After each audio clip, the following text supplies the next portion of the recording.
The Fifth Circuit is so extreme, it is forcing the Supreme Court to take cases it otherwise wouldn't, because it's issuing rulings that are just like totally outside of any rational law. The mifepristone case is the perfect example. No, the Justice Department and Danko Laboratories do not want to go to the Supreme Court asking them to hear an abortion case. No. That's today's guest on Sidebar, Chris Geidner, publisher of the Law Dork newsletter. Sidebar is brought to you by Monterey College of Law, San Luis Obispo College of Law, Kern County College of Law, Empire College of Law located in Santa Rosa, and the Colleges of Law with campuses in Santa Barbara and Ventura.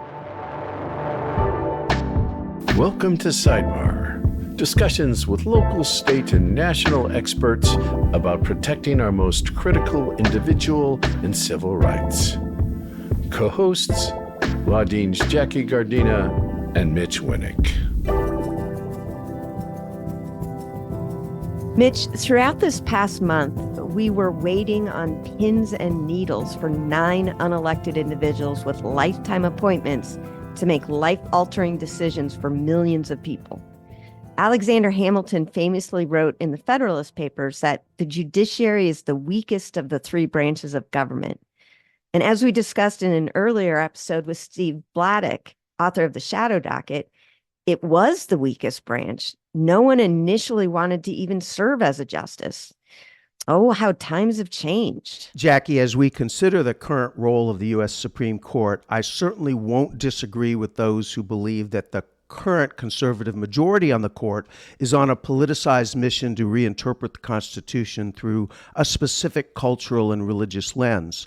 However, I look at the historically low and declining trust and respect for the current court, and it makes me wonder if they're losing the public's trust in their role as the authority for defining our constitutional rights. Although we're recording this episode while there are still several landmark cases pending with the court, there is certainly plenty to discuss about this term's cases, issues related to form shopping in federal courts, and the ethical behavior of federal judges and justices. And as usual, we've invited someone who follows these issues closely to join us today on Sidebar. Chris Geidner is a journalist whose Law Dork newsletter covers the Supreme Court, law, and politics. His more than 2 decades in journalism includes a widely recognized coverage of LGBTQ issues, the criminal legal system, and other complex legal and political questions. He's written for the New York Times, MSNBC, BuzzFeed News, and other national media platforms. Chris, welcome to Sidebar. Thank you so much for having me. We previously had long-term Supreme Court correspondent Nina Totenberg as a guest on Sidebar. Nina talked about the changes that she's observed in the court over several decades. Of course, Nina's perspective is entirely unique, particularly because of her personal access to many of the justices over the years. But I'm interested in what changes you've observed in the 20 years that you've covered the court, and particularly in the relationship among the justices as reflected in their opinions and comments from the bench and recently in public. The first term that I was covering the court in person was the October 2009 term. So it was 2010 case arguments. And so we are, even that, it's now, we're going on 15 years of me watching in-person arguments from the justices. And I think that we have seen and they've acknowledged that they've definitely had some difficult times in recent years. Bluntly, the ethical questions over the past year and the court's response to it. And it's something that I've pointed out in terms of the power that the Chief Justice, if he wanted, does have to make a difference, is that what we saw, for example, is weak and voluntary as it was with the ethics code last year, you had these ProPublica stories start coming out. Initially, you had that letter from the Chief Justice that said, I'm not coming into the hearing in the Senate, but look, here's a sheet of paper that 10 principles that we all adhere to, and they're the same principles that we've always adhered to, and they're not a code of conduct, but hey, is this enough? And that one was more than nothing. But then, when there was more and more pressure for the court to adopt a code of conduct and this call for it and discussions, at least from the Democrats in the Senate, on actually trying to pass an enforceable code of conduct, you started to see justices mention things in public speeches about the fact that we are considering a code of conduct. Kagan said something, or Sotomayor said something about it would be good, and I suspect we'll see something like that. And then I think it was an important moment when Justice Kavanaugh said something about I think we'll see one soon. I think we all know, even if we can't say it affirmatively, we know who the holdouts were. We know who the two problem figures were. And their names rhyme with Schleblito and Bromus. And when the code of conduct came out and there were some slight changes from the code of conduct that does apply to lower court judges, that they were clearly things that Thomas and Alito had in order to get a unanimous agreement that this was a code of conduct being adopted by the court. This was what they forced them to do with the lower court judges' agreements. But I think it proved that there are steps that the justices can take to encourage their colleagues to take action. We're going to take a break to hear from our sponsors, and when we return, we'll ask Chris to explain why so many cases before the Supreme Court are from the Fifth Circuit.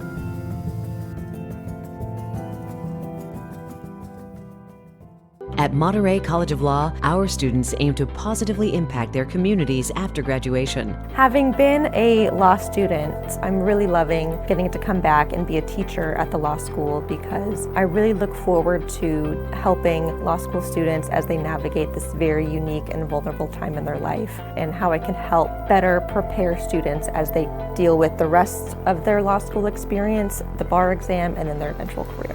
Visit montereylaw.edu. Chris, I want to get into some of the details of the current Supreme Court term. And according to reports, the court will have reviewed 10 cases from the Fifth Circuit Court of Appeals, including high-profile cases relating to the abortion pill, Second Amendment, gun possession and domestic violence cases. And that is by far the most cases from any circuit court. And just to put it in context for our listeners, there are 13 circuit courts, and the Fifth Circuit covers 3 states, Texas, Louisiana, and Mississippi. In contrast, the Ninth Circuit covers 9 states and 2 territories. So in theory, just based on size, the Ninth Circuit should have more disputes. So what's going on with the Fifth Circuit? There's 80 problems. The Fifth Circuit is so extreme that it's actually doing 2 things. It is forcing the Supreme Court to take cases it otherwise wouldn't, because it's issuing rulings that are just totally outside of any rational law. The Mifepristone case is the perfect example. No, the Justice Department and Danko Laboratories do not want to go to the Supreme Court asking them to hear an abortion case. No, they think rationally. That is not the world in which they want to be operating. But when the Fifth Circuit issued its rule that would have totally upended the way that the FDA works and drug approval works, not just mifepristone access. The DOJ and Denko, heavily supported by pharma, not to mention obviously being heavily supported by abortion rights advocates, went to the Supreme Court, said, you need to take this. This needs to be reversed. Yet, in doing so, the Supreme Court did nothing liberal. The Supreme Court did nothing to make the law better. They just did not implement the Fifth Circuit's ruling, making it much more conservative. And so there's that one aspect that they're forcing the court to do it. But then on the other aspect, and it's basically the other side of the same coin, they are giving the Supreme Court opportunities to take the law further right by creating circuit conflicts where otherwise there might not be any. And so if the court wants to take a case, the Fifth Circuit will certainly give them the opportunity to do so. And sometimes they'll give them an opportunity to do so where the Supreme Court can actually pull back a little from what the Fifth Circuit did and say, no, we're not affirming that in full, but we are going to uphold this part. And that still is moving the law further right. And yet, if there's bad reporting of the decision, it comes off as like, well, this was a mixed win for liberals and conservatives today. And it's like, no, it's a conservative win. I think the mifepristone case is a perfect example where they just denied standing. They didn't in any way help along the validity of the FDA's regulations or ability to engage in that. I'll actually push a little back on that. I actually think that was a strong ruling. It was limited to standing. I think that even the language in the standing section was very clear that I think it makes it very difficult for the three conservative states that tried to intervene in the case. But even if you look at those states standing and you look at the standing ruling in the mifepristone case, the states don't have a good case for standing. When you get a 9-0 ruling from this court, they're saying, we don't want to deal with this mifepristone argument. I want to circle back to the Fifth Circuit and their gravitational pull towards the Supreme Court. You identified a couple of reasons why, but one thing you didn't mention, and I think it will allow us to transition into some of your other reporting, is you've got plaintiffs that are specifically choosing Texas or the Fifth Circuit in order to get rulings that are beneficial to them. So it's also about forum shopping. Oh, absolutely. Yes. I mean, Matt Kaczmarek is a single judge division. 100% of the cases filed in his division get assigned to him. Reed O'Connor, I think, is 75 or 85%. It's not just that Reed O'Connor was a Trump judge before they made Trump judges, as I've said, and that Kaczmarek is a strongly conservative, ideological, built out of the Christian right. There are other ones. You've got judges who are not yet national names, like Brantley Starr, like Ken Starr's nephew is a judge there. And he was the judge who had ordered Southwest airline lawyers to attend religious liberty training that was too far awry for even the Fifth Circuit. They're using these cases in Texas. They've got Judge Doty, who I think gets 75% of the cases within the Western District of Louisiana. He's the judge who you might remember had the July 4th long ruling that purported to bar thousands of members of the Biden administration from even speaking with social media companies. That was a case that got peeled back a little by the Fifth Circuit, but they affirmed a lot of it, and that's now before the Supreme Court pending as Murthy versus Missouri over whether the courts can limit the Biden administration's contact with the social media companies for certain purposes. And that is a case out of Louisiana. So it wasn't even as forum shopped.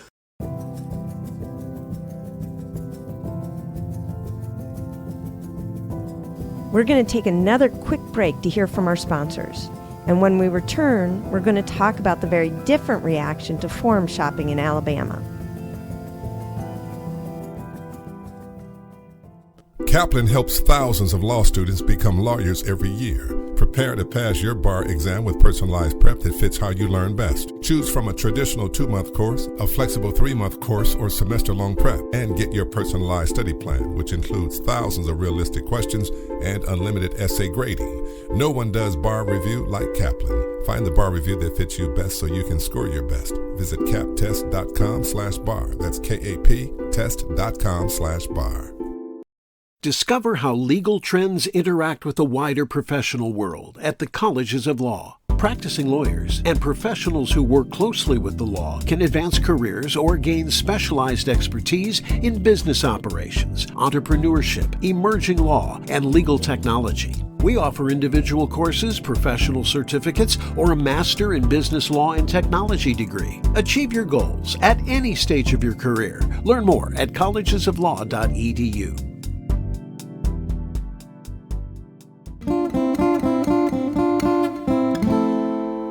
Keeping on this theme and staying in the South for a moment, I know that you've also written extensively about what's going on in Alabama. This is a case dealing with the access to gender-affirming health care for trans youth. It's another version of forum shopping. Tell us a little about that. Mitch, I'm going to be rude, and I'm going to jump in with a quick summary so Chris can get into the details of the dispute around judge shopping itself rather than the complexities of the case.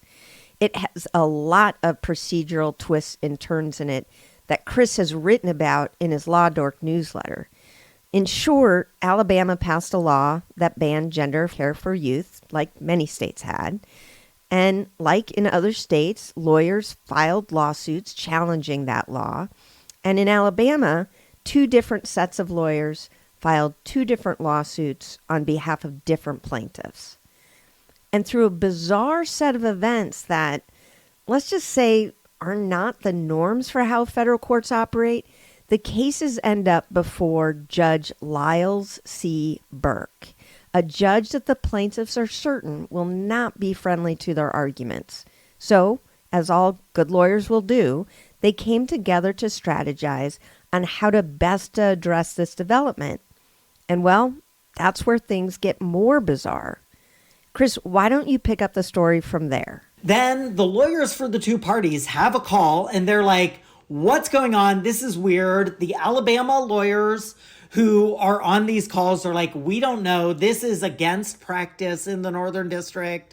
It should be with the first file judge. We have no idea. We've never seen anything like this. There's talk on the calls about we're worried that Judge Burke might be reaching out to hear this case because he has an interest in it and they think he's a bad judge. And so the parties agree under Rule 41 to exercise their right to dismiss the case.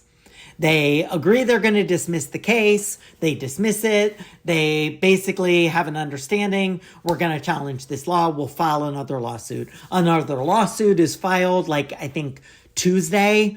It is filed in the Middle District. Nonetheless, the judge who gets assigned it in the Middle District reassigns it, transfers it up to Lyles Burke, says, oh, he had these earlier cases, even though he had cases for 8 hours. And he then gets the case.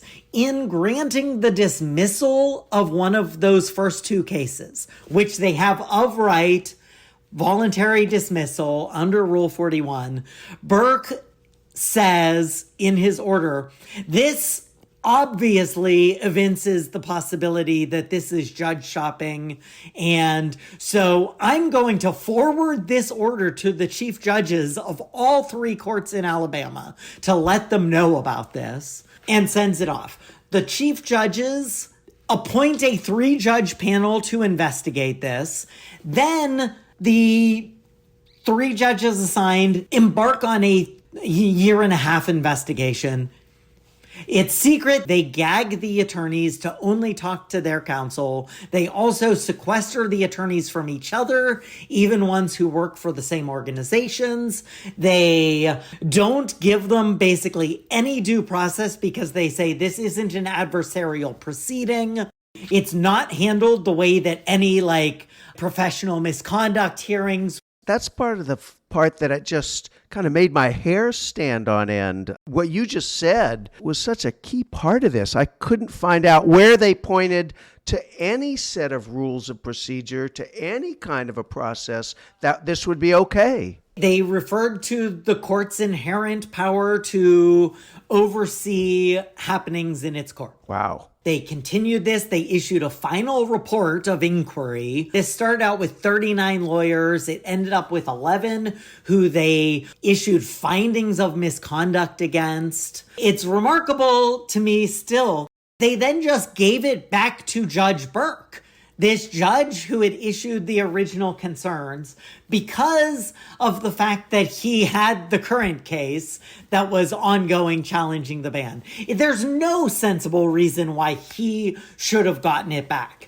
Like, in addition to everything else, like, that's just this, like, we're going to give it to the guy who already basically said he thought this was forum shopping to decide what to do with this report. He then decided, and I think this is another really sketchy moment, he issued show cause orders, like basically demanding all these 11 lawyers to issue a response as to why they shouldn't have sanctions ordered against them.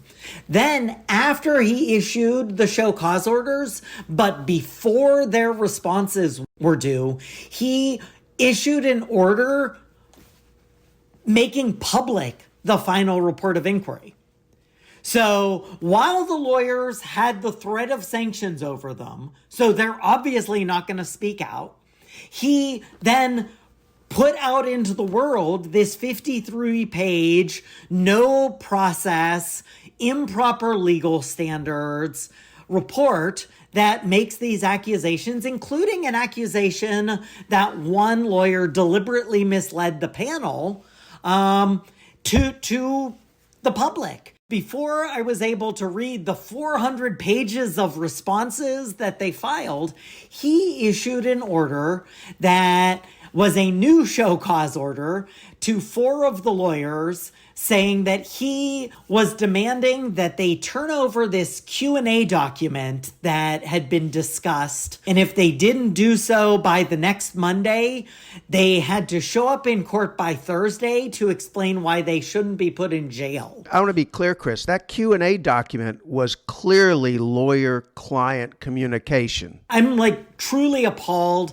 and I think it's a failing of a lot of media publications that I'm still the only one who's really talking about this. The fact that they had this document, they had this inquiry going on, they had all these problems, they had this gag order, they had this questions of due process that they had been raising throughout that the panel kept denying. They had these Rule 41 claims that they were raising that the panel never addressed, that Burke has never addressed. They never went to the 11th Circuit. They never sought mandamus. They never appealed anything. They never tried extreme actions to try to stop this. But on that order, they did file a mandamus petition, and it did its job. It did get Burke to back down, and he issued a stay of that show cause order. He didn't withdraw it, but he issued a stay so that he could brief it. When he followed up and issued an order last Friday,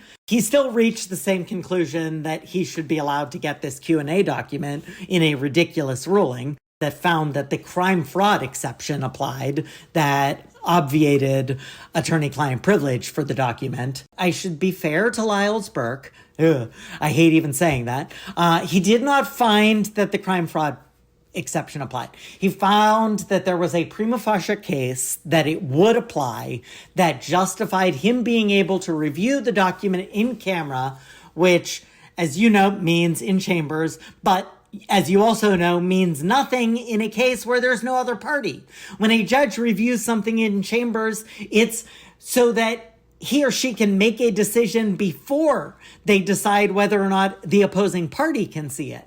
Here, he was seeing the document in chambers so that he could decide whether he can use the document in the show cause hearings. That's been a great kind of laddering of behavior by a federal judge that those of us who know a little more about civil procedure, along with you, are just shocked. So this is right in Jackie's wheelhouse, because when you start talking about judicial ethics and then lawyer ethics, which is really what we were referring to in forum shopping in Texas, her hair lights up and she always wants to talk about this. So help us, Jackie, how would you tie this behavior in Alabama and this behavior in Texas together? What is this telling us, or should this alarm us about? I just think that there's a huge chasm between what's happening in Texas and what's happening in Alabama. You've got an Aaron Hawley, the attorney for the plaintiffs that tried to bring the Mifepristone case, specifically went to Judge Kaczmarek's district, incorporated a corporation there so that that corporation could actually sue in front of that judge, because she knew that it would be a friendly ruling, and then appeal it to the Fifth Circuit and then eventually to the Supreme Court. That's known and accepted as just good lawyering. These lawyers go to defend trans youth and their ability to get gender affirming care, and they're subject to a 2-year secret investigation without due process because they're accused of judge shopping, even though that's exactly what Aaron Hawley did in Texas. So it is alarming to me, and I have to agree, Chris, with you completely, why we're not talking about it more. And this entire investigation is really attacking all three of those plaintiffs' rights to have litigation handled as they desire it. No plaintiff brought a professional misconduct complaint. The state of Alabama didn't do so. The AG's office didn't do so. No legislator did so. This was wholly Lyles Burke being mad that he did not have the case in front of him. So, Chris, one of the things that you wrote about was back in March, the U.S. Judicial Conference actually announced some new policies that would eliminate or at least severely limit some of these types of practices, but then totally backed down the minute that Senate Republicans and certain high-profile conservative judges just literally threw a fit.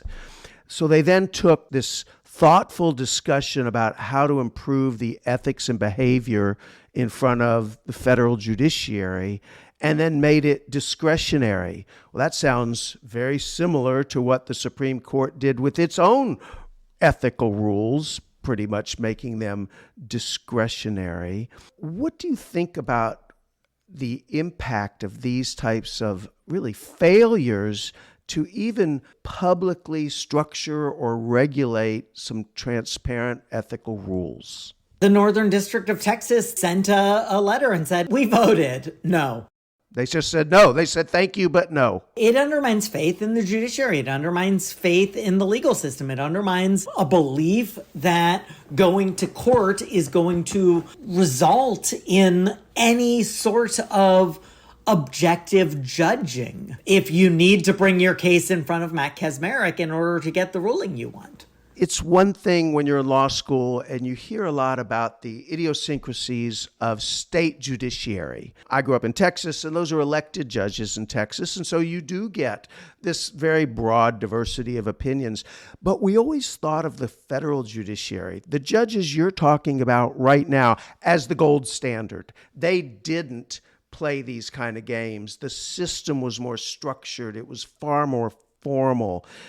But that is not what we're seeing in at least these two federal districts. They're not alone. Like I said, you've got Terry Doty in the Western District of Louisiana. We've all been subject to Eileen Cannon. You've got Catherine Mizell In Florida, just for those who don't know. She's got the Mar-a-Lago case. You've got Judge Catherine Mizell, also in Florida. She was the youngest Trump appointee. She was 33 when she was appointed to a lifetime appointment on the federal bench. She was one of the early lower court rulings that struck down a COVID mandate. I think it was the mask mandate. Throughout this entire conversation, I've been struck by how many decisions start with the judge being appointed by then President Trump. We always try to end each episode with a look to the future. And one very major issue related to the Supreme Court is looming on the horizon. The November 2024 presidential election is likely to influence two relatively near-term new appointments to the U.S. Supreme Court, as well as hundreds of lower federal court appointments, all lifetime appointments. Do you think the public is focused enough and truly understands the impact that this aspect of the election has? I think that John Roberts is doing everything he can to make sure it's not. We don't yet know if he's going to be able to succeed. I think that the outcome in the Trump immunity case, the misaction by the Supreme Court is already done. The harm has already been caused by them. They should have granted cert before judgment back in December, and or at least they should have actually expeditiously heard the case after the DC Circuit ruled. They've done neither, and now they are holding it to almost 2 months after they heard arguments, whereas they were able to get the 14th Amendment decision when Trump needed it out in a month. People are paying attention to what the court did in Dobbs. That might have been one ruling, but it was one ruling that made a big difference. Chris, as we expected, you have left us with so many things to ask ourselves as questions more than answers. And let me thank you for the hard work you do in documenting all of these issues, in discussing them openly, in bringing transparency to these issues, because I think Jackie would agree with me, there is just not enough of that in the mainstream press. Your Law Dork newsletter does a great job of bringing that to light, making us think about it, and giving us resources to look at. So thank you for doing that.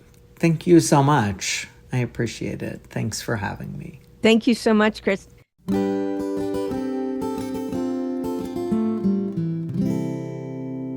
There's so much that Chris does in Law Dork in terms of the depth and really breadth of his reporting.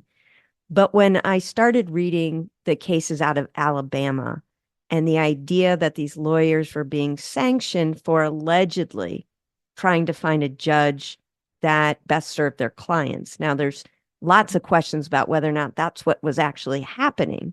That's what they're being accused of. When we know, as a matter of course, that lawyers often look for the place that they believe their clients are going to do best and the judge that they might do well in front of. For a lot of federal courts, it doesn't matter. You file in the federal court, it's randomly assigned to a judge because there's multiple judges in that district. But in a couple of districts in the United States, there's one judge. And if you file there, you're going to end up in front of that judge. And there are lawyers who specifically make decisions to file in that one district, like with Judge Kaczmarek in Texas, because they know they're guaranteed a certain outcome. Yet we have lawyers in Alabama that are being threatened with jail for trying to allegedly do the same thing. And it just leaves me struggling with the bigger ethical questions around our judiciary right now. And to make sure everybody understands, Jackie, we're talking specifically about the federal courts.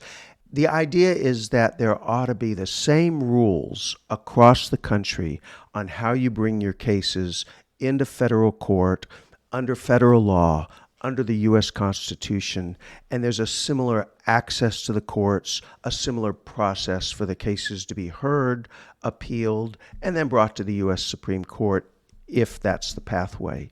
What we've heard today is that it's far from that being the process. you get very disparate results whether you're bringing that case in Amarillo, Texas, where you know there's one specific right-wing conservative judge who has a long history of how he will rule on cases, so that you know just what you said. You know where he's going to go with this case. All you have to do is bring it before him. And then the exact same scenario or similar scenario in Alabama, and you have no oversight to keep a judge from attempting to sanction lawyers for applying the same exact type of rules. I find this very troubling, and it brings us to the last point, which is the point you made early in our conversation. These are lifetime appointments, and the only control we as the general population have to impact who we want to have as federal judges is in November, when we elect a president who will be nominating these judges with the advice and consent of the Senate. It puts a spotlight, like everything does this year, directly on the elections. And we'll have to see if Chris is right and whether or not Chief Justice Roberts is able to thread the needle and emerge with Supreme Court decisions that don't alarm the public so much that it increases turnout on one side or the other. But I don't think he's going to be successful. We should know in a couple of weeks. Well, we will, and I want to hearken back to our conversation with Nina Totenberg, where she talked about the lack of a center. Dahlia Lithwick talked about the lack of a center at the Supreme Court.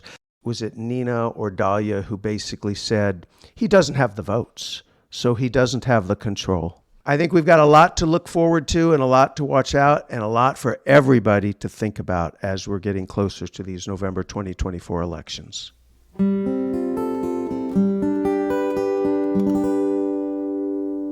Once again, I want to thank everyone who joined us today on Sidebar.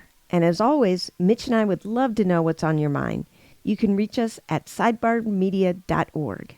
Sidebar would not be possible without our producer, David Eakin, who composes and plays all of the music you hear on Sidebar. Thank you also to Dina Dowsett, who creates and coordinates Sidebar's social media marketing.